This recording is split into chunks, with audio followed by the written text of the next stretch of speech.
اچھا ایک میں بہت میسج دے رہا ہوں اگر تو مطلب آپ نے اس کو وہ کر دینا بتائیں جی. اس قوم کو فرسٹ پرائرٹی ایک ہوتی ہے health and the second priority education. Education. آپ نے اس قوم کو آپ کو مجھے کوئی ٹارگٹ دے دے کہ جی آپ کو کلم کلا اختیار ہے اور آپ نے اس پوری قوم کو پڑھانا بچے پڑھانے. ٹھیک ہے. صحیح ہے.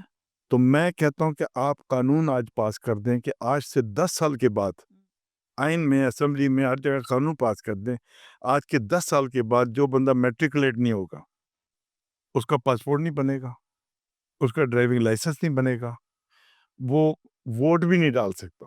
آئی ڈی کارڈ یہاں پہ بہت سے ایسے. نہیں میں تو بتا رہا ہوں نا. تو اس میں کیا ہوگا 10 سال اس لیے کہ آج اگر بچہ ہے آپ پہلی جماعت میں آج ڈال سکتے ہیں اس کو. ہاں.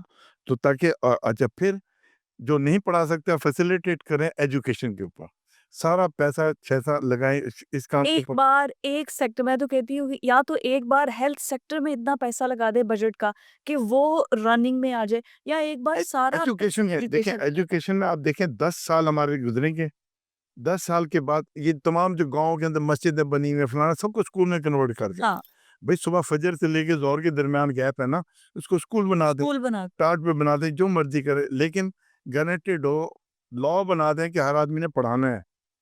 تو 10 سال کے بعد یہ پوری ایک ایجوکیٹڈ قوم بن جائے. ایسا تھا بھی تو ایک ٹائم پہ میں بھول گئی ہوں کہ جب تک جس نے گریجویشن کیا ہے جب تک وہ جا کے پڑھائے گا نہیں ہاں اس تک تب تک اس کو بی اے کی ڈگری یہ نہیں تو ملے گی. اسلام میں ہے, ہاں اسلام کے اندر یہ چیزیں اس طرح کی ایسا ہی ہے. بلکہ قیدی کے متعلق کہا گیا کہ جی اب تم پڑھا دو گے تو تمہاری قید کم ہو جائے گی. کرم ہو جائے گی. تو بالکل. مطلب ایجوکیشن پھر چین جانا پڑے ہمارے اور قرآن کا پہلا لفظ بھی اقرا ہے.